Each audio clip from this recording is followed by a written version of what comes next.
Right then, morning. Hi, that's Dominic. This is me now. Hi, I'm Mark, and welcome to AppShare Live. Very pleased to be able to share and talk with all of you today. We've got lots of people joining us from literally all over the world again today, sharing different ideas. Each person will have 5 minutes, give or take a few seconds, to demonstrate and share something from their work in the classroom and work with teachers using iPad and iOS technology. Joining me today, I've got Steve Banbury, and Steve, would you like to say hello? Yeah, hello. Can you hear me? Yeah, I can hear you. Hi. Yeah, Mahalo, greetings from Dubai. Do you want me to tell everyone who I am? Yeah. Steve Banbury. I'm head of computing at Jumeirah English Speaking School in Dubai. I'm the founder of iPadeducators.com. I'm an Apple Distinguished Educator, Microsoft Innovative Educator Expert, and a bunch of other things. And great to be here. Cool, brilliant, Steve. Thank you. You're very welcome to be here as well. Next up, we have Simon. Simon, would you like to introduce yourself? I am Simon Johnson. I'm based in the Midlands, former teacher of computing ICT turned consultant, and happy to be back. Brilliant, thank you, Simon. And welcome to Rachel. Hi, Rachel. Morning, everybody. My name's Rachel Smith. I'm a modern foreign languages teacher and Apple Distinguished Educator. I work on the Isle of Man. And next up we have Pamela. Hi, Pamela. Am I still muted? No, No, you're good. Good. My name is Pamela. I'm a nurture teacher for children aged 4 to 6 in Belfast in Northern Ireland. Brilliant, thank you, Pamela. And next up we have Limor Harari. And Limor, you there? Hello? I'm there, but I don't know why the camera is off. Okay. Well, we'll have a little play with that in a minute. If you just wanted to introduce yourself, and we'll try and get that working in a second. Okay. Thanks, guys. Sorry. So Limor's joining us from where, and what you do? I'm joining you from Israel. I'm head of the technology education at Gordon Academic College, training the next generation of teachers in Israel. And I hope you could see me later on and see what I'm planning to show. Brilliant. Thank you so much. Thank you. Next up, we have Joe. Hi, Joe. Hi, everyone. So my name's Joe Dale. I'm an independent languages consultant, former language teacher, and I'm talking to you live from the Isle of Wight. Not the Isle of Man, but the Isle of Wight. Okay, and next up we have Dominic. Dominic, hi. Hi everyone, can you hear me? Yeah. I'm a primary school teacher. I'm a founder of A Tale Unfolds, which is literacy and digital skills together, and I'm currently eating my breakfast. So thank you very much. Brilliant, thank you. And then next up we have Daniel. Hi, Daniel. Yeah, good.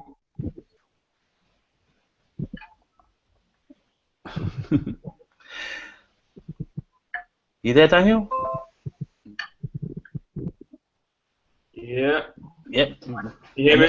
Yeah, can you try that again? I missed you there. Hi. So I'm joining you all from Houston. It's 4 AM in the morning, so it's an early start for me. I'm the primary leader of learning technologies at the British International School of Houston. I've been here 3 years, formerly from Birmingham. So that's something in common with Simon there then. Brilliant. Midlands. Okay. So yeah, representing the Midlands, but in Houston, Texas. Thank you for getting up so early to join us, Daniel. Thank you so much. Thank you. So 5 minutes, and we're starting. We're going to sort of work right to left, and we'll start with Steve Banbury. Steve, are you there? I am here, mate, but I'm having trouble with my Mac at the minute in terms of connecting the iPad. Sorry, that's why I'm trying to do that in the background. No worries. I'll jump in and do Simon next first, and if that's okay with you, Simon. Sorry. That's okay with me, yeah. Yeah, brilliant. Okay, so Simon, you have 5 minutes on your given topic, and those 5 minutes start now. Okay, so just as I'm setting up my iPad, I'm going to introduce probably one of the most expensive apps that's been demonstrated on AppShare Live or AppSmash Live, and it's a program called Idokio. Now, the name Idokio, we've called several things before, and I apologise for this. Stories, presentation, actually anything to be honest. Doing some research, doing some data, telling a story, explaining a concept, a science experiment. Okay, can you see my screen yet? Apart from the millions of us at the bottom of the crowd. You've got a bit of a tunnel. The tunnel. Well, you got to do the tunnel, haven't you? Oh, hello. Okay, so you're back. So we've got you now. Okay, so there you go. I'm not using my Mac today. I used Surface Pro. That's why it's all going wrong. No comment.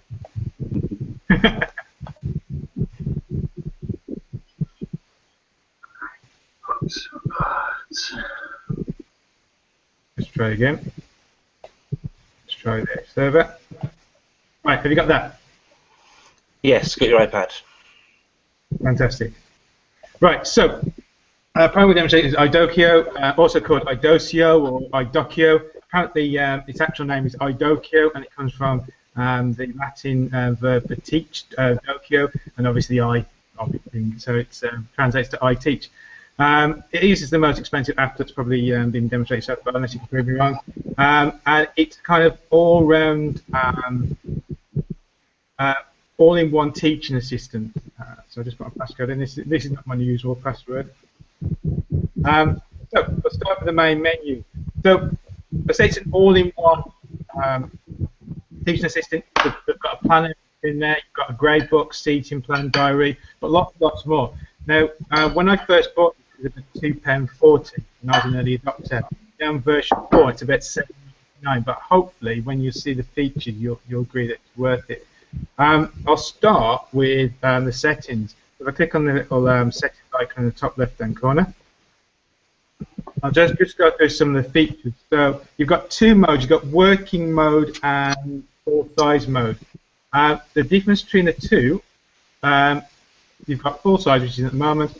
The full size mode links with your calendar, so your iCal, your Outlook calendar, and it's got much more features. But I tend to stay in the compact mode because then you can set up your own weekly plan. So I've got my timetable, because I remember when I started at Kipi, I used to print out my timetable, stick it in the back of my textbook in my file folder, to remember what where I was just there, what room, what lesson. Now I've got it digital. You've also got your language. You can change the languages. Main screen. So by default, I show my schedule. So as soon as I open my iPad and load Idokio, I can see what classes I've got, and it also tells me where I should be now, which is another good thing because I'm really terrible. My memory is awful. And you can also say you can link it to timetable and say when it opens either to your last setting, your last class, or your current time. Password lock is really important. That's one of the first things I'd add in there, especially as you may be storing some sensitive data. Just one thing about that though, it isn't a management information. It doesn't link with SIMs or anything like that. So be careful with what you store. Be aware of the Data Protection Act, and just make sure that what you're storing there is not personal. But there's ways around that using colours and icons, and we'll look at that later. But first thing to do is add the password lock. I'm not going to look at date and format. You can say where you want to stay the image you do your work. You can add photos and other things like that, and documents. Seating plan. First thing I'd add here is by default, roulette is not an option. And what that does, it allows you to have a random name, pick a random generator. You can also store where you can save and back up the file. Okay, if I go back, I'll go back to my schedule. So this is what should open straight away. If I click on my timetable anywhere, I can see my class. So here's one I prepared earlier. Okay, I don't teach Darth Vader or Princess Leia. Obviously, just for safeguarding purposes, I've changed images and names. You can have several tabs. So on the left, I've got an overview of all my students and each of the different modules that they're doing, like I said at a glance. I can export any of these on the top as a PDF or as a CSV file or an Excel file, so I can edit on my computer later.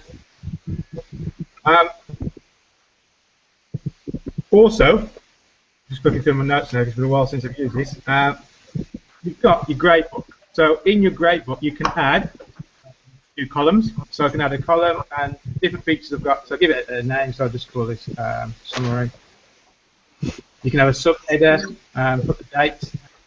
You've also got grade, what type, so I can have it as a grade selector, so it automatically, when I double click on it, I can choose a grade, either GCSE grade or FFT or 30 seconds. I can do a counter. 30 seconds. Sorry? 30 seconds. How many seconds have I got left? 30 seconds. Okay. I can also add, I've got, if we go back in here, I've got, go back, done, cancel. I can do a calculation. This is one of the most powerful things in there, so I can add icons, I can add numbers, I can do formulas that I do like now, so I can do functions such as max, min, count, condition. I'll just show you quickly, because this is one of the really powerful things as well as the gradebook. You've got a seating plan, so you can have your students in there.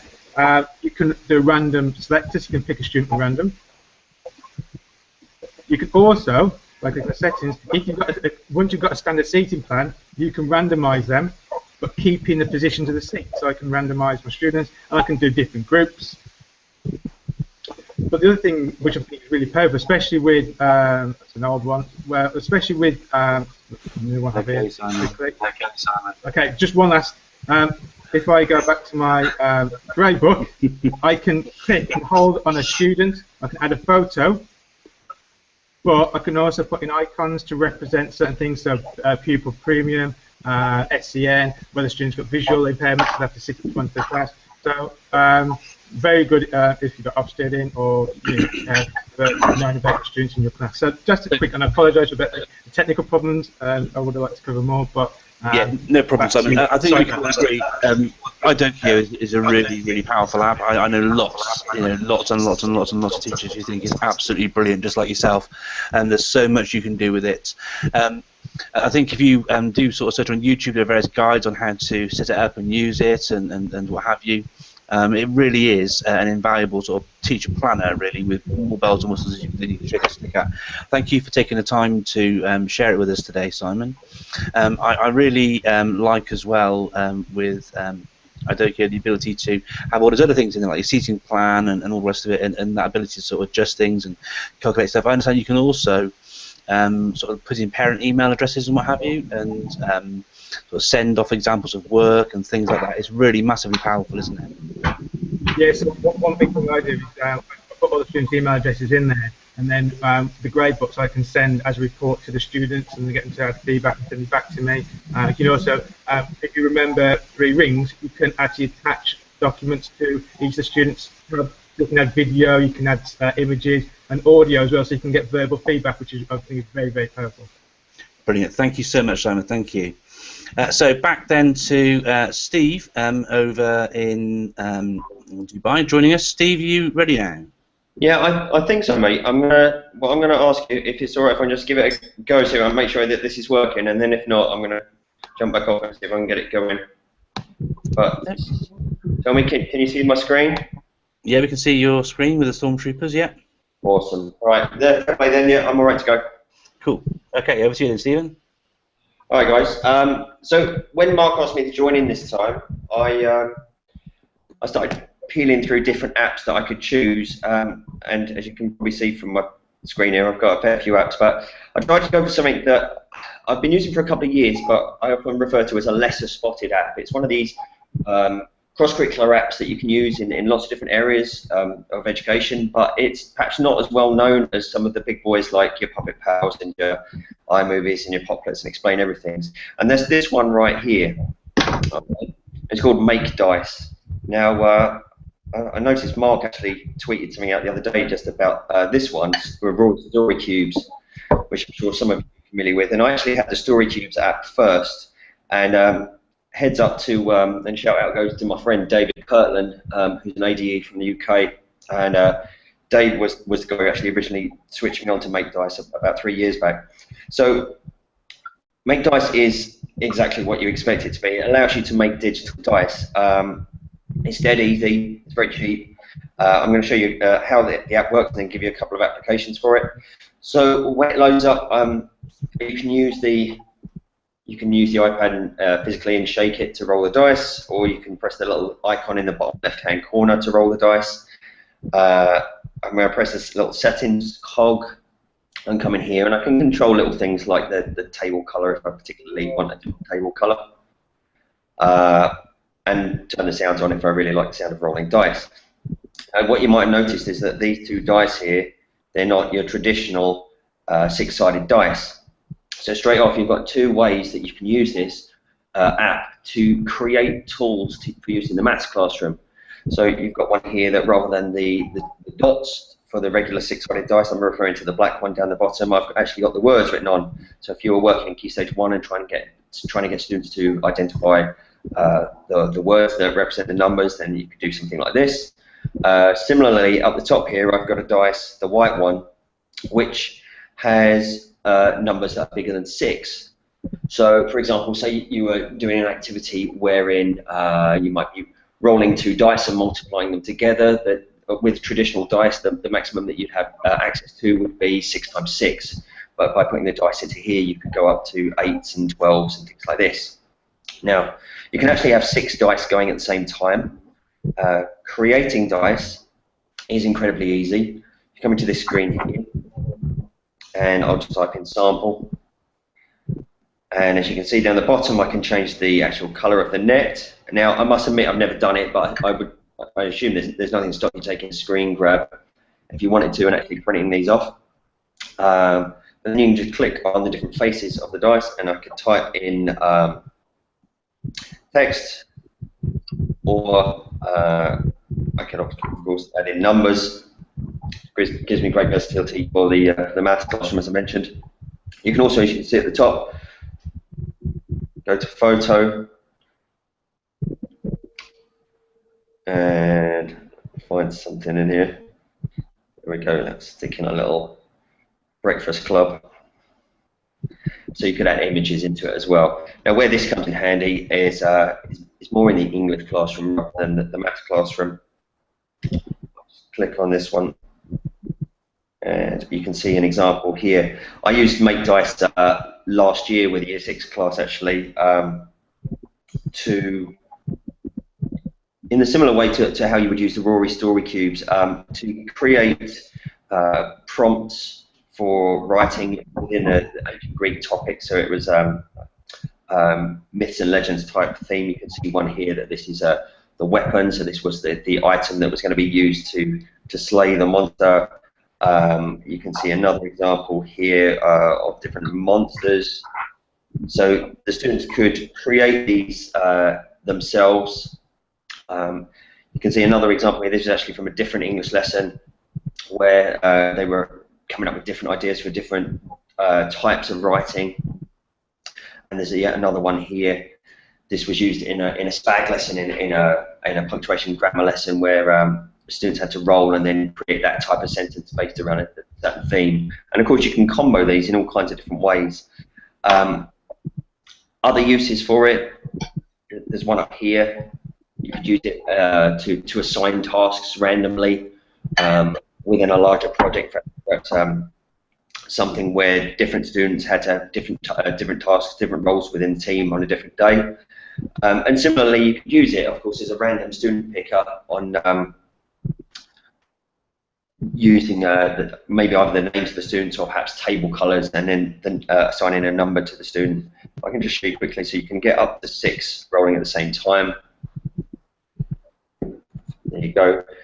And again, like with the nets, you could always, if you wanted evidence to go into a book, if you're still in a position where you are evidencing work or activities from the classroom in the books, you can screen grab these and then have students either explain what they did or just use this as a reminder if the writing went on for more than one day.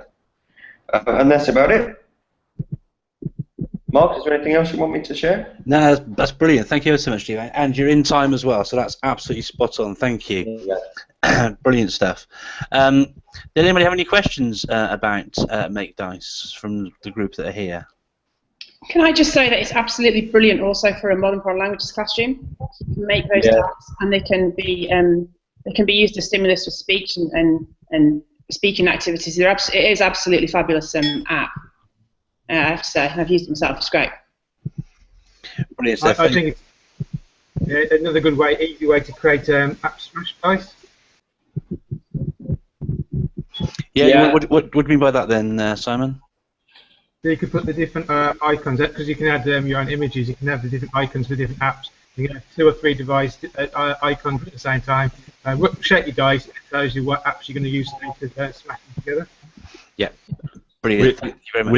With the light version as well. The light version lets you just put text in photos unless you pay for the standard make dice version. But there's an app called Photo Dice, which is also free, which does let you add photos, and you can also email out the file that you create with the photo dice, and then other people can open that within their app. So you can actually create photo dice and then share that with individuals or with the whole class if you wanted to as well, and that would be free. But I find make dice is more stable. I find photo dice is a bit finicky from time to time. But if you're looking for a completely free solution with photos and dice, then have a look at photo dice as well.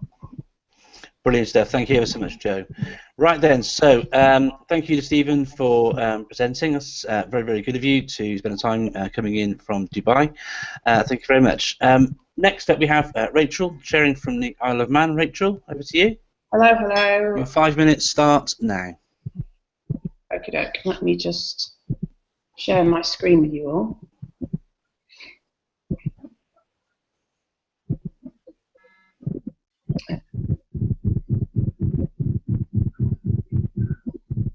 Not a lot of people know. Just to the rest of you, if you could just mute your microphones, that'd be great. Thanks. Can you all see my screen? Yeah. Excellent. Okay, I'm going to present to you today on an app called Nearpod. It's a formative assessment, kind of AFL sort of app, and it's super easy to use. It's free, and it's device agnostic, so you can use it on your laptop and on your iPad. So brilliant. I'm very quickly going to show you how to use it. I am actually going to do a live share of this, and I tweeted out the link to my live share if you want to join in a second. So to create a new publication, you would press this new presentation button, and when you open that new presentation button, one of the options, I don't know if I'm going to be able to do it. There we go. When you press new presentation, one of the options you get, is it going to open it for me, is add slide. And in the add slide option, hello, can everybody still see that? There we go. In add slide, you can add content, and one of the add content options is to add a PowerPoint, and that's one, or a slideshow actually, and you can just drag your PowerPoint in, and then you can add activities within it.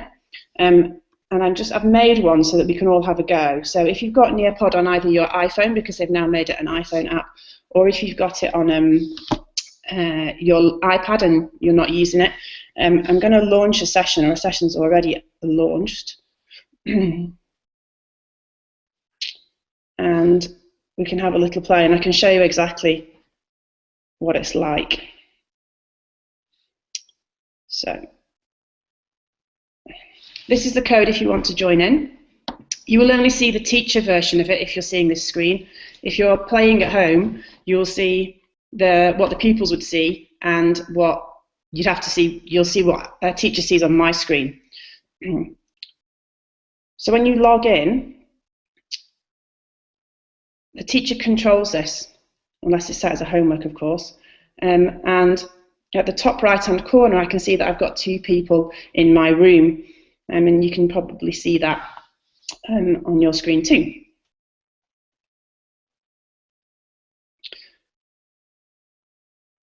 So one of the cool things that you can add a Twitter feed, and you can add all sorts of stuff from the web. You can put web browsers in. So on here, I've just put a Twitter feed to start us all off. And I thought, because it was a pretty dull, dank month, we'd look at January in my little presentation for you. So I've just imported a PowerPoint, and I've just put some activities within it. So like I said, you can all now, hopefully, tap on your iPads and you can play the lovely song January. So you can put in YouTube links, you can put in audio links, and it's pretty powerful. So you can push this out to your students. Like for an example, for a languages teacher, we could push something out that was French, and they could all have a listen. And then we can, once it's all done, we can move on and we can ask some questions. So you can stick in YouTube links and the like. Okay, and we're going to start with a quiz.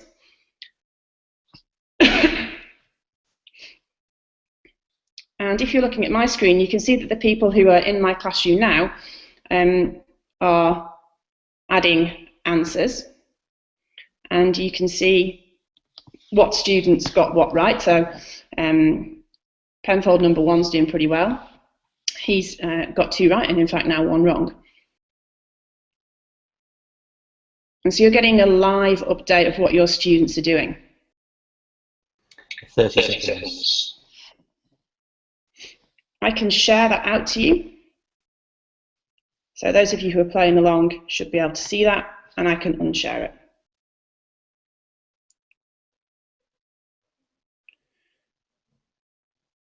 You can add these really cool photos where you can pan around and things. And you can add drawings. You can make your class do a drawing and send it to you.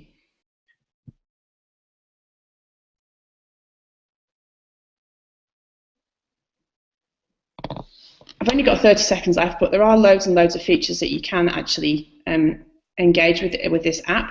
You can actually download results once you've finished the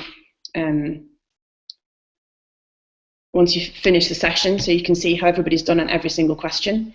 And at the top, if you tap the Nearpod application up here, you can actually do very, very quick things. You just need to open up Nearpod, and you can do a very quick draw or a quick slide or a quick true-false, and you can get the reports from it. It's super easy to use. I'm going to stop there because I don't want to go over my time. Brilliant stuff. Thank you ever so much, Rachel. Yeah, I really do like Nearpods. For the AFL, like you demonstrated there, it's really, really powerful. And there are lots of AFL tools, but the ability to sort of take existing contents, many teachers will use PowerPoint as a sort of source of reference in the classroom, but that ability to have that, but then be able to then tie in questioning, which can hit the whole class, I find really powerful.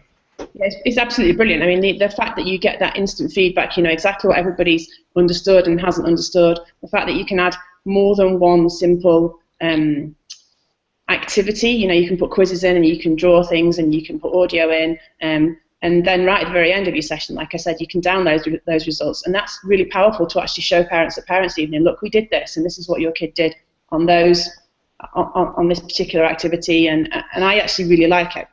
And what I also like is that it's dead easy to get into. Like I said, you just drop your PowerPoint in and you can slide your activities within that. Yeah, absolutely. Brilliant. Thank you so much for sharing, Rachel. Thank you. Right, next up then we have Pamela joining us, who's going to talk to us a bit about Seesaw, I believe.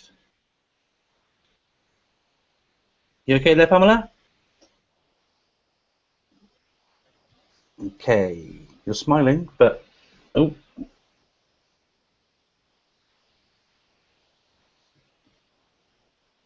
I think you're muted, Pamela. Am I unmuted now? Ah, there you go. There we go. Yes, I'm going to talk to you about Seesaw. Hello.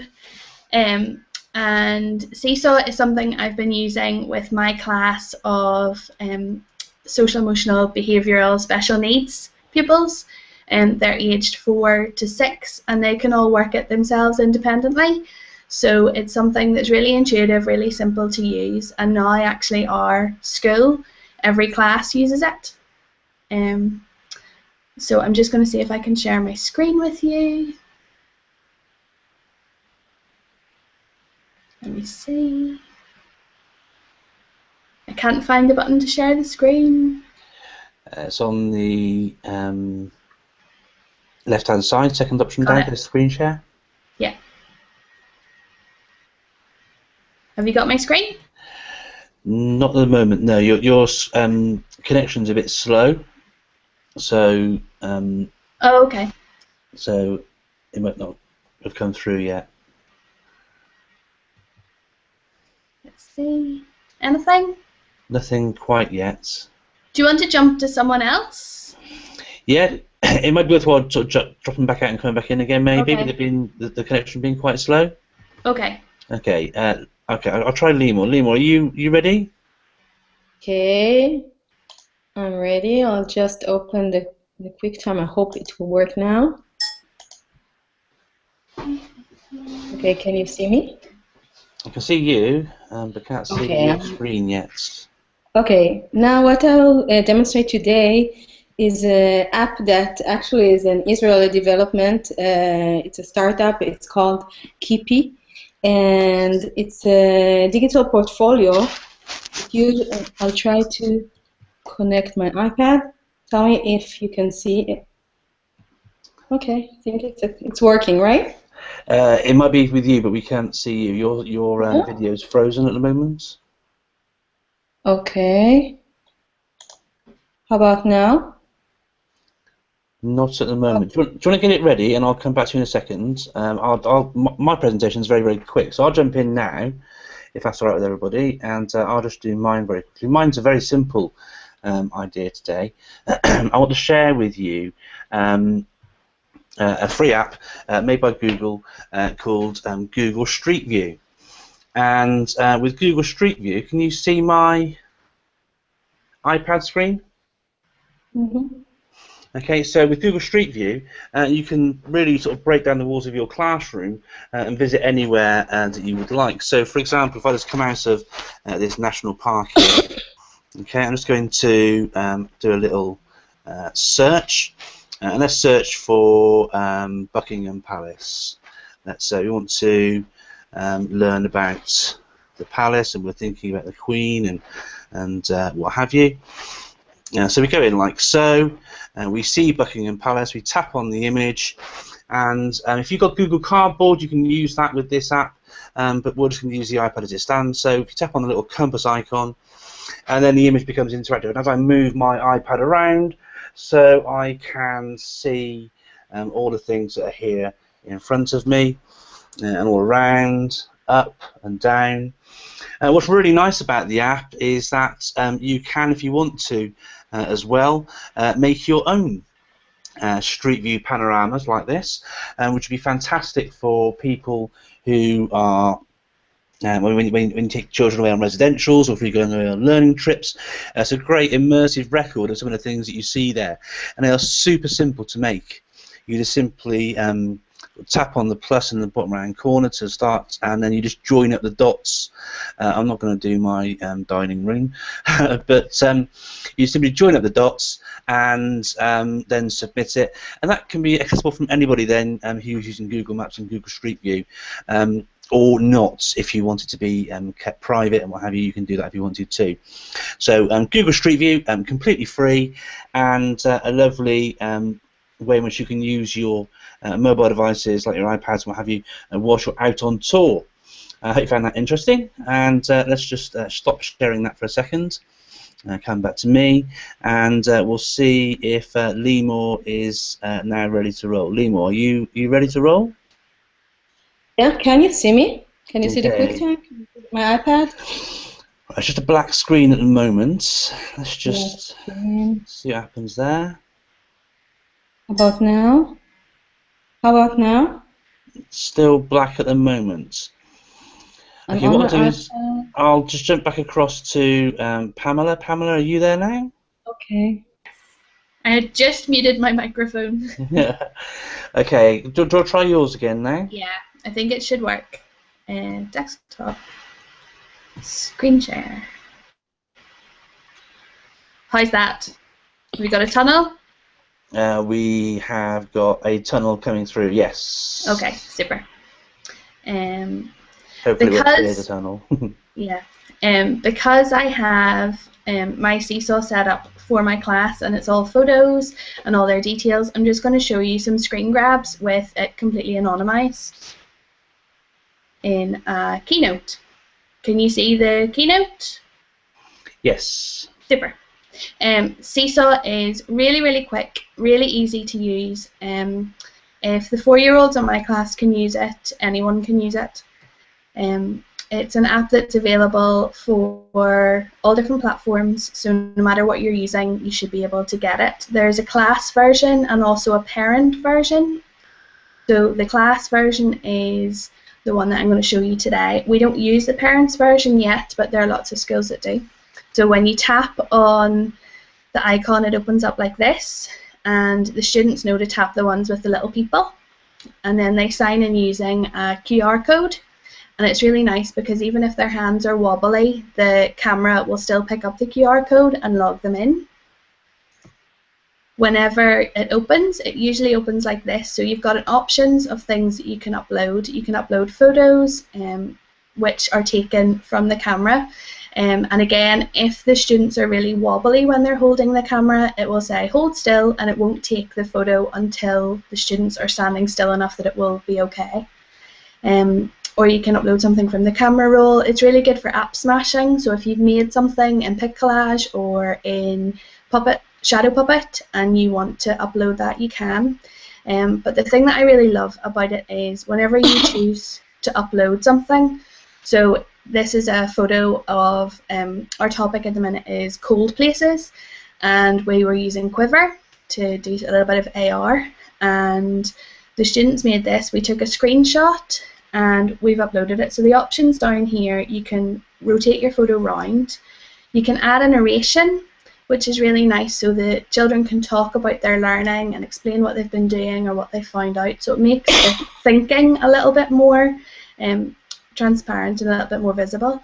You can draw over the top of a photo. You can add a little banner of text. Now the banner of text goes down here and you can't move it, to the best of my knowledge. So normally what we just use is the microphone. Because my children's literacy skills are quite emergent, they find that that's the best thing for them to use. So the other nice thing is in the drawing, if you choose to add a drawing, you can actually take a little screencast while you're drawing it, and that will record what's happening on the screen, but also the audio. So if the children are talking about their learning while they're drawing or writing over the top of it, that's all recorded. You've got a record of all that, and you can put it in their own folders. Let's see. Record, and my class know that way, and then every child has their own. I use a media work, then they put their work in the folder with their emoji, and it has their name as well. You can have multiple classes set up as a teacher, so if you've, as long as you make sure that your kids will be able to put their work in, and then it shows in the feed view. So you can look at children's folders. So I could go into the Dolphin folder and look at all of that child's work, or I can look in a feed view and see everybody's work. As the teacher, whenever I log in, I can assign things into folders for subjects, and then I can search by subject. Or there's also a calendar view as well. So if I know that we did really good work last Thursday and I want to show everybody that, I just go into last Thursday on the calendar and all the work will be there. The nice thing about it that you can set it is live folder, so there's work.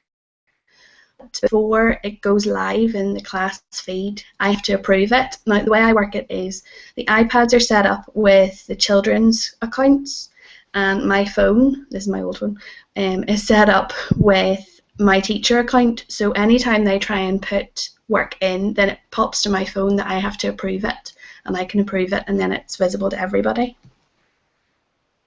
The next slide I think is the calendar view. Yep, that's the calendar view, so you can search and see what they did last week. So you can see my class use it quite a bit. That's a sample of PicCollage about the life cycle of butterflies. So it's really nice for app smashing. And they love seeing their work. They just take a a lot of pride in putting it online and showing each other what they've been doing. And with something like that, they can put an audio over the top and explain exactly the life cycle of a caterpillar. So you can see that they can sequence it, but you can also see that they're able to explain it as well. Now, this, I think... 30 seconds. Oh, I've got handwriting samples recorded. We don't have time to look at them. And you can also share them with parents. So whenever you log into Seesaw on the browser, on your web site, you can put in a link, and you can get a shareable link. If you have parents linked up, they can only see their children's work, so they get pings to their phone saying there's work online. You can take that shareable link and make it into a QR code. So one thing that I'm doing this week is I've got videos of polar animals, and they're linked to QR codes. So we're going to go on a snow safari around the school, and they find the QR code, scan it, it takes them to a video that I've put in Seesaw all about a certain polar animal, and then they have to find it on a like a safari spotter worksheet and draw a circle around it. And I think that's me. I find that it's really good. Brilliant, thank you. Yeah, every primary school I'm working with at the moment is absolutely raving about Seesaw, and for good reason, I believe. Thank you so much for sharing that, Pamela. That's really, really good of you. Thank you. Moving swiftly on, I think Lemur is now ready to present. Okay, Lemur? Yes, let's do it. Okay, I'd like to share the name of the app is Kipi, like to keep things, to save and share your memories. Actually, the developer wanted to share his family photos, and he didn't find an app to do it, so he just started to develop an app. But I think it can be very useful for schools too, and especially for kindergarten and first and second grade. So what you do here, you see my daughter Noam. The name is Noam, and after when she she's coming back from kindergarten, we always do it together. We take a picture of her painting, drawing, and then she's talking about it. I'm asking her, what did you paint? What color did you use? And actually, she's sharing the story behind each photo. And every photo has also, you can also have a voice.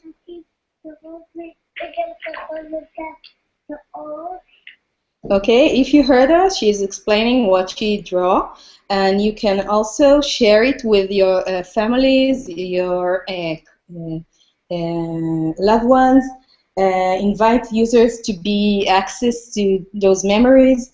Users actually can admire and leave a voice or a text comment on each memory. So now I'll add another one. I'll just tap on the plus, take a photo, or maybe I'll take something that I already have, and I'll save it and add a voice or add a video. I can also video my daughter doing it, write something, and then save. After I'm saved, oh, crash. It never did before. Okay, after I'm saving it, I can also share it on Facebook, email, and on the right, on the wheel, I can tell a friend about it. I have, as you see, 3 friends. Daddy, their aunt, and every time I publish something, they can see it. So I think it's actually a very nice digital profile for young children, and sharing memories and just telling the story behind each photo to enhance the memory and improve actually oral skills. And I hope I'm on time. Thank you very much. Brilliant stuff. Thank you, Lima. That's a new one for me. So the app's called Kipi, yes? Keepy? Right. New for you. Wow. Yeah. Brilliant stuff. You're the master, Mark. Thank you so much for sharing, Lima. Thank you. Right. Now over to Joe, who's going to share with us about an app called BossJock Jr. Joe. Okay. Hopefully everyone can hear me okay. Right. Let me share my screen. And oh, hang on. Oh, right. Can you? Yeah. Right. Can you see my screen? You're black at the moment, Joe. Really? Okay. And there you go. There you're through. Yeah. Okay. Fantastic. Okay. So yeah, I'm very excited about this app called BossJock Jr. BossJock Studio is the full version, which it's the same company, but they've made like a stripped down version designed for newbies to audio. So BossJock Studio is about £7-8. This is completely free, and I think perfect for the classroom. So you can see in front of you, you've got a set of different pads. You've got 20 different pads. And you can record audio for each of these pads, or you can import audio from other apps, or from, say, places like Google Drive, and load up all the different carts with different sounds. So I want to show you how easy it is to create a cart. I'm going to delete one of the carts I've got here already, so that you can see at the bottom right it says Friday night. So I'm going to tap on that and tap remove. And you can see that it now says empty. So when you first launch the app, all of these pads will be empty, and you can record your content however you want to do that. So if I tap on the empty one first, and I tap record, and I hold my finger down on the microphone, I can then start recording, and when I take my finger off the microphone, I can then slide to the finish top right, and then the audio that I've just recorded will then appear in that cart. So you can do the same thing for all the other tracks in the same way, and you can load up the different carts. So I'm suggesting that you could use this for different ways. In the classroom, you could use it for, say, recording dialogues. You could do questions and answers, maybe in a languages context. The teacher could record a set of questions, and then the students could then load it into BossJock Jr via, say, Google Drive using the send a copy option. You could use it for storytelling with sound effects, so the children could create their own sound effects, for, say, in English, talking about a story, or maybe reciting a poem, that sort of thing. The children could make their own jingles or their own adverts if they're advertising a product, which is a classic English exercise. You could use it for creating sound effects for a game show, so not actually recording the whole thing once it's all finished in one go, but just recording sound effects individually and then playing them like a happy sound for if someone's got the correct answer, or applause, or whatever it might be. So personalized game show sound effects. You could make a grammar quiz with it, with maybe an introduction to start off with. The middle section could be an explanation of a particular grammar point, and then you could have a quiz at the end with appropriate pauses, so that the children could then say the answer in their head, and then they could then give the answer afterwards. Or if you really wanted to, you could use the whole thing to make a radio show. Now, I got very excited about the fact that this came out in July of last year, and a musician called Freaky Foo got in contact with me and shared some tracks with me, and I'm going to share this right now. So Freaky Foo is a guy who has created music tracks which go in BossJock Jr, and that's the link where you can find it. He shared a Dropbox with me which has many more tracks, and as you can see here, this is a TXT file in the BossJock Jr Dropbox which he shared with me, and anybody can access these links. You need to be a member of Dropbox to download them, but it works in the following way. If I tap on one of these tracks here, and I tap the export option top right, like this, that will then, I don't know if you can hear that, but you can then tap open in. It will then export, and I can then choose BossJock Jr from here. Here we are, BossJock Jr. It's imported now, and now if I say delete that cart, the one that I've just created, I tap on the cart again, tap audio. It will take me to where the audio is saved. I can then tap on the cart that I've just launched, tap on that, and it will import it straight into BossJock Jr. So I wanted to record something live. Another idea would be to press record, start off a track like this. So that's playing the track now. You won't be able to hear it because the audio is being overridden by Google Hangouts. But there we are. I then hold my finger down on the microphone, and it's automatically ducking the music so you can hear my vocal more clearly. Take my finger off, and now you would be able to hear normally the music then playing live again. And then if you then double tap on another track, it will automatically make a transition from one track to the next track. If you want to stop a track, you just tap on it once, and it then fades out. Just one minute, Joe. Okay. You then slide across. So you've made your track. You can tap artwork, bottom right there. You can add a picture from your camera roll or take a picture live. Once you've done that, you can tap on the export option, save to camera roll if you want to as a video clip, or you could tap open in. You could then choose something like Voice Record Pro 7, which I've got here somewhere. Here we are. I could choose Voice Record Pro 7, export as MP3 if you wanted an MP3 of your radio show, or if you wanted to upload it onto the internet as a podcast, you could choose something like Spreaker Studio, which I've got here. There we are, Spreaker icon, and that's basically it. So BossJock Jr. I think is fantastic for creating radio shows, as well as all the other ideas that I've suggested. And if you go onto my YouTube channel, Joe Dale 100, you'll find that I've done two much more extensive explanations of how to use the app there. So it's Joe Dale 100 on my YouTube channel, and you can find BossJock Jr. Languages Classroom for LT-SIG, or just BossJock Jr. Languages Classroom. And that's me finished. Brilliant, thank you, Joe. Quick question, which I know the answer to, but I thought I'd ask them to you. Firstly, what do you mean by the term ducking? Right, so ducking is when you play the when you've got your finger down on the microphone and you're recording your voice and you've got music playing in the background. What will happen is the music will duck automatically underneath your voice. So it's, in other words, you reduce the volume of the music automatically so you can hear your voice more clearly. So it makes it sound a very professional sound, like you'd get on a radio show.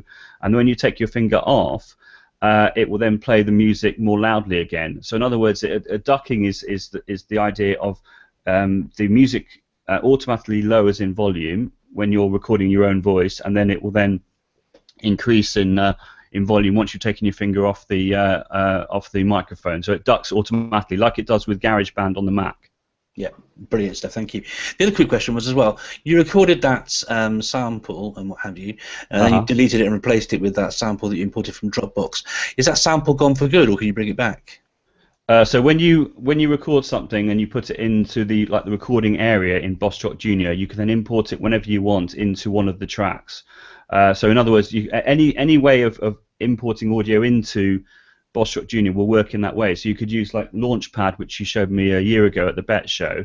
You could use, there's another app called Voice Changer Plus, which allows you to put effects on your voice. And as long as you can get it into BossJock Jr via the open in function, which could be an email attachment or via Google Drive or Dropbox, the way that I've shown you, you can then put it into like the recording area. And then when you tap on one of the cards, you tap the audio option, and then you can select it from there. Brilliant stuff. Thank you, Joe. Thank you. I thought I'd pick up on those things just in case people weren't quite aware and what happened. So brilliant. Yep. Thanks for sharing, Joe. Right, Dominic, are you there? There's a nice little picture representing Dominic at the moment. Are you actually there, Dominic? Okay, he might have popped to the loose. So I'm going to jump over then to Daniel, joining us from Houston. Hi, Daniel. Thanks for waiting.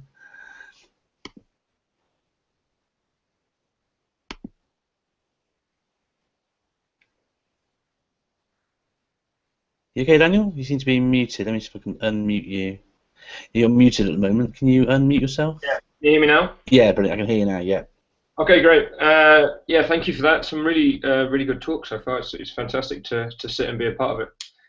So I'm going to talk about Adobe Voice, and I'm going to do a quick run through of the app, show people how to use it, and then talk about how basically I used it productively in my class, and hopefully show you an example. Basically, Adobe Voice is essentially like a video presentation tool. It challenges the user to be quite minimalist with what they put on the slide in front of them, and also the amount of voice recording that they put over the top of it. You'll need an Adobe ID login, and actually that gets you into quite a few really good Adobe apps that have been released over the past year or so. I actually get my class to log into the same account. It saves on their iPad, and you're able to keep going back and working on it. So let me try and share the screen with you. Hold on.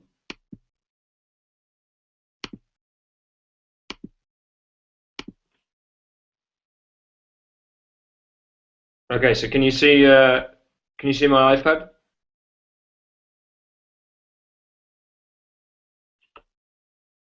Yep. Yep. Okay, great.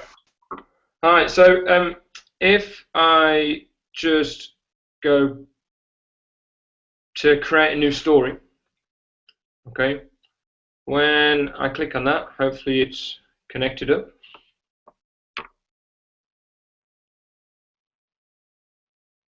Not sure what it's showing you. It's showing me different things on my screen at the moment.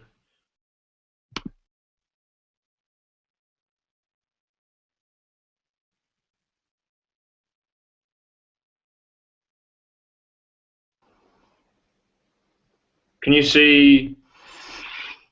Can you guys see at the moment? You can see your iPad screen at the moment. Yeah. Okay, so if I press create a new story, does it change page? Does it now say what's your story about? Because it doesn't show that on my screen. No, I can just see create a new story still. Okay.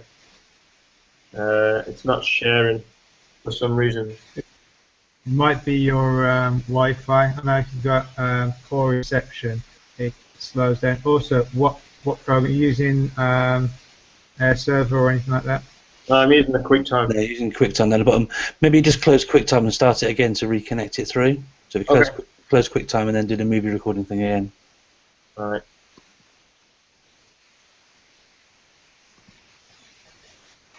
Everything was working fine earlier. He's probably got bored waiting. Do you wanna go to somebody else and come back? Okay, brilliant. Dominic's back now. Dominic, can you just jump in? Is that okay?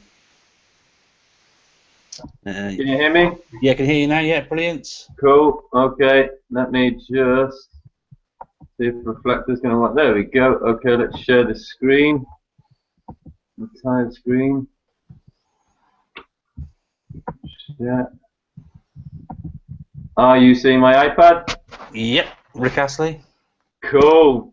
That's what we're doing it on today. Rick Astley. Happy days. Right. You're gonna Rick roll it, so you dumb. Well, I'm not, but I can be if you want me to be. So, I'm going to show you Book Creator, and as the name suggests, it's kind of a Ron Seal app. It does exactly what it says on the tin.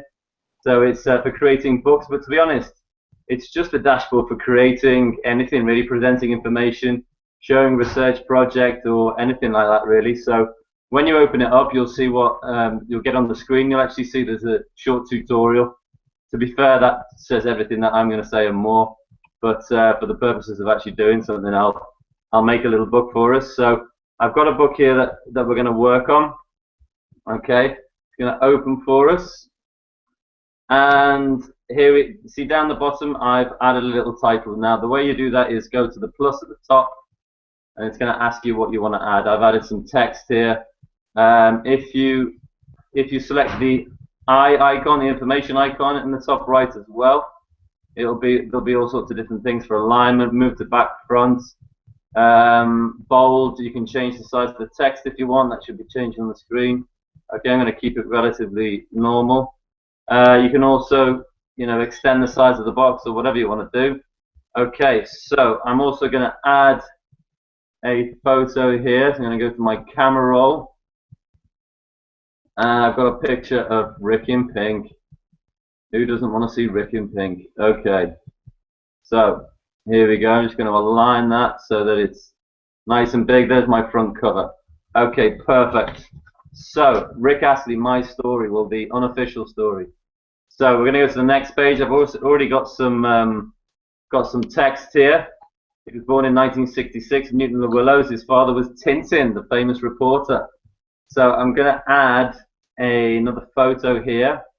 If we go back to my camera roll, I've got a picture of Rick next to his dad. Okay, same hairstyle, same guy, almost. So what you'll notice is it's covered the text already, so I'm going to go to the information. I'm going to move it to the back. Okay, perfect. Now I might want to change the position of that text so it's slightly easier to read. That looks pretty good. I can also change the color of it. Let's have a look. Maybe let's go for a purple, or let's go for a blue. Yeah, that works pretty well. It's just to show us exactly what we've got for now. Okay, so I'm also going to add some sound to it. Okay, so I'm going to get to add sound. You'll see that it's just a little recording button. This app is so simple. You can use it with really, really young pupils, and I think they would be absolutely fine with it. Okay, so let's add some audio. Rick was born in 1966 in Newton-le-Willows, which used to be part of Lancashire, and his father was Tintin, the famous reporter. Okay, so we stop that. Do you want to use this recording? Yes. Okay, and it goes straight in the middle. You can actually move that about to wherever you want to go, but we'll keep it in the middle for now. If you play it,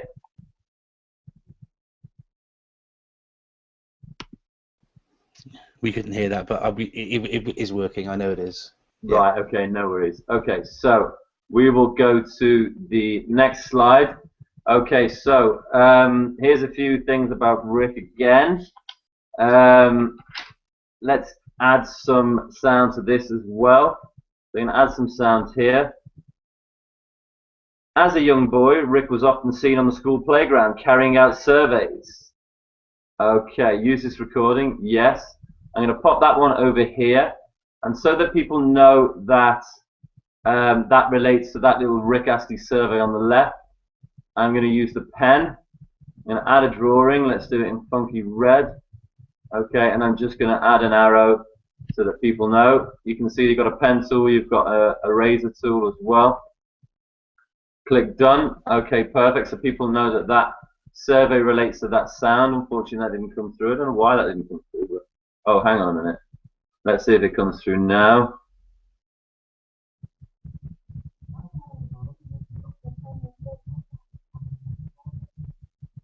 Nice. Did you hear that, Mark? Yep, just about. Yep. Perfect. Okay, cool. And then we've got something on the bottom here. So Rick's turned his survey into a pie chart because he's a clever chap. So let's add, I've got a photo here. I'm going to use that one. Scale it, ooh, not that one. Okay. This one here, scale it down. Okay, and then that's going to be over there, and then, ooh, battery close, we've got time still. Okay, and I'm going to add a little bit more sound in here. Okay. But what really impressed Rick's teachers was his ability to turn all this into pie charts. Okay, there we go. I want to use that recording. Perfect. Bring that one down, and it's in there. So we've got text, we've got photos, we've got images, we've got sound. Let's go to the next one. Okay. So here we have Rick. Let's put some text in now. Add in some text. And what's a quite cool thing here is that you can actually use the microphone to add in text as well, as you can with any, using anything on the iPad. But let's do it here. A maths genius, Rick became the head of the Federal Reserve at the tender age of 24.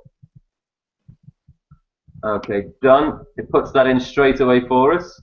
I really like that. I think that's really, really cool. I know it's really simple, but still, simple minds and all that. Then we'll go to the next one, and I'm going to add in a little bit of... can you hear still? Yeah. Right, okay. I'm going to add in some text with a pencil. Vote for Rick. Okay. And then also, which is quite cool, so we've done that, I'm also going to add in a little bit of sound again. And what I've got tagged, I've got it sort of queued up here on my phone is a little bit of Rick recording.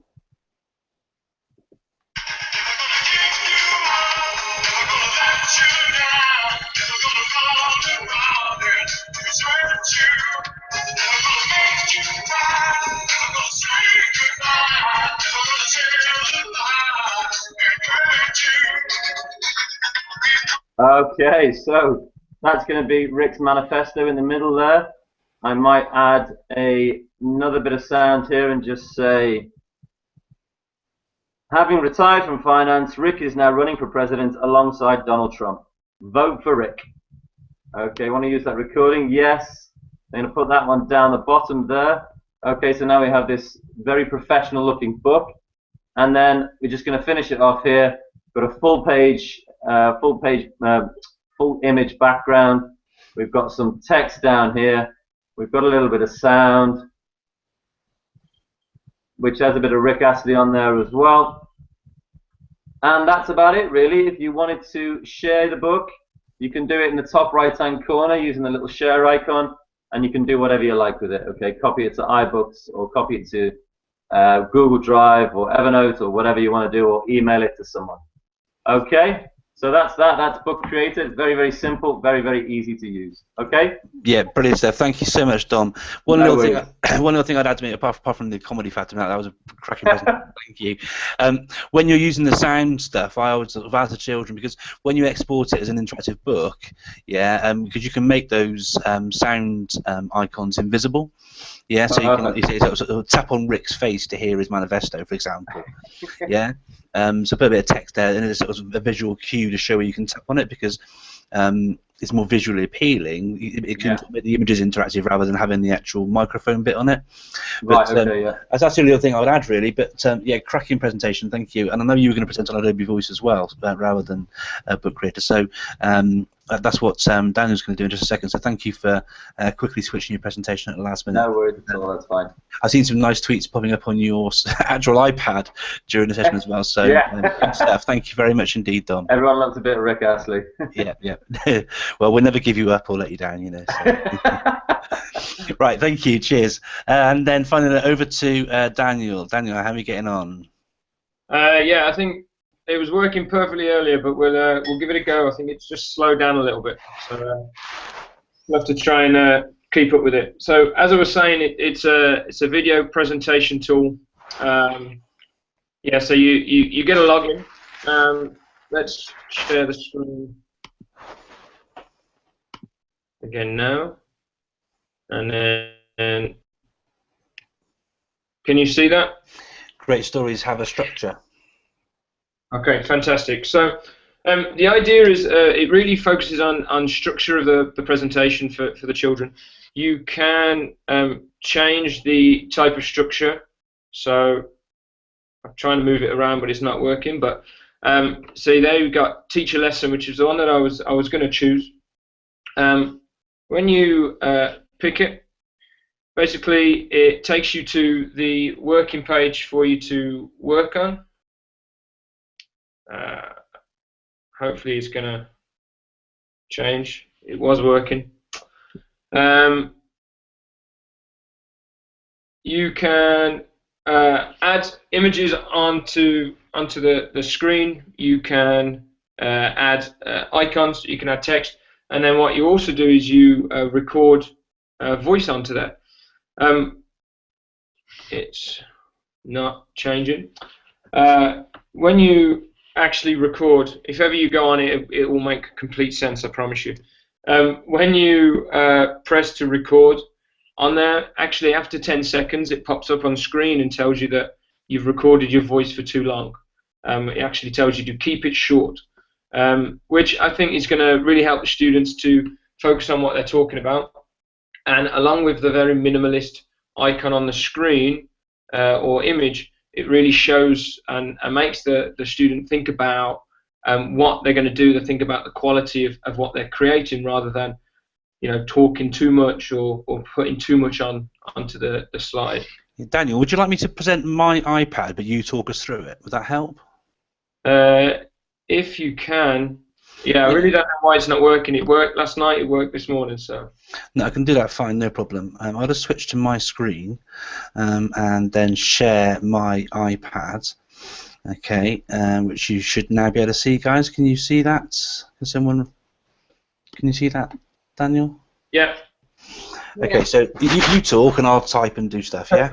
All right, thanks. So to go back to the start, you choose a title if you want to. We can just skip that for now. So these are the different structures that you can work from. There's various different ones. If we can move to the teacher lesson one. All right, and once you click on that, along the bottom of the page, you have the different slides that you can work on. And if you go ahead and notice, it actually gives you different, or tells you what the content should be on each slide. And in each of the different ones, it has a different word or phrase on there. So it tells you and gives the kind of the structure to the student already. You can add text in there, as Mark is doing right now. You can also there's the hold to record. If you hold that button, like I said, for longer than 10 seconds, it tells you to keep it much shorter, and you know, kind of focuses on making sure that what you're putting on there is going to be quality. If you move to the top of the screen, you'll see that you have one that says layout. If you click on layout, you can change what's going to be going on the slide. If you click on themes, okay, we're going to take a look at what an icon would look like. So there's already a suite of them in there for that Adobe have uploaded, so you can add one of those. If you click on themes, various different themes, different colors, different fonts, etc. And if you click on music, there's a huge list of stock music that plays in the background, which is just different, makes it a different feel. It can probably link better to your, you know, the theme of the presentation that you're giving. Now, it's a real shame I can't show you the example that I've got on my iPad, but basically I use this in my Year 4 class. We were struggling to plan pieces of writing, and we were studying Rudyard Kipling's Just So stories. So what I actually did was to kind of challenge the children to work backwards. So they took the story, one of the Just So stories from Rudyard Kipling, and actually then used Adobe Voice to break it down into a 7-slide story, basically. So taking out the key features of the story and just putting it in, adding a small image on there, and retelling the story. Like I said, it's a real shame it's not worked to share it, because I had a fantastic example of a girl I've got who's originally from Russia, but it really showcases, you know, speaking and listening, finding the correct image to suit what you're talking about, breaking down the information into, basically we broke the story down into its simplest form, which is what the plan should be to begin with before you add all of the meat to the bones, really. Yeah, really disappointed it didn't work, so I can't show you it, but it's a fantastic and really useful app, and I'd recommend anybody kind of having a go with it and letting your children go loose with it. They find different things to do with it every time I let them go on there. So yeah, thank you. Brilliant stuff. Thank you, Daniel. What I think might be nice, actually, you can, when you've made your Adobe Voice, you can do lots of different things with it. Like you can save it to your camera roll, you can share it in lots of different ways. What might be nice if you could pop the example online somewhere and then put it on the comments on this on YouTube, so when people have finished watching this, if you look then in the comments, they'll be able to get a link through to the example one that you wanted to share with us. Is that okay? Yeah, and to link to what Pamela was talking about, actually we upload ours onto Seesaw, so all the parents get to see it, because we're sharing with parents, and they love being able to watch it, and children comment back on each other, so that's really good. Cool, brilliant. Well, thank you so much for sharing with us, Daniel. That's really, really good of you. Thank you for joining us, and up so early as well. We're a bit over time today. I think, well, there's an awful lot of us presenting. So, can I first say thank you to Stephen for joining us from Dubai. Stephen, thank you very much. Thank you to Simon joining us from sunny Birmingham.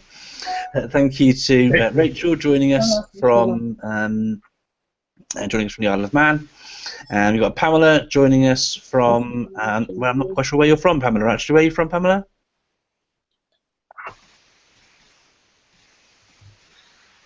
Yay. Oh, okay. Thank you to Pamela. Thank you to Elimo joining us from Israel. Thank you very much. Thank you to Joe, all the way over on the Isle of Wight. Thank you to Rick, I mean Dominic, for joining us. Thank you, Dom. And finally, thank you to Dan as well. Thank you. I hope you enjoyed the session today, everybody. Thank you so much for joining us. The next one is taking place on February. I'll just grab the date a second. Some of you might know about it already. So we'll have that on February the 13th. Watch out on the AppShare Live hashtag if you were interested in presenting and sharing some ideas from your classroom. Then sign up on the Google form, and I'm very happy to welcome you joining us. I'm Mark Anderson. This work is available on my YouTube channel, youtube.com/ICT-evangelist. And just thank you very much to everyone who's been watching, joining in, and particularly to those who've presented. Thank you ever so much, guys. Thank you. Thanks very much. Mark, thank you. Okay, bye everybody. Bye. Bye. Bye.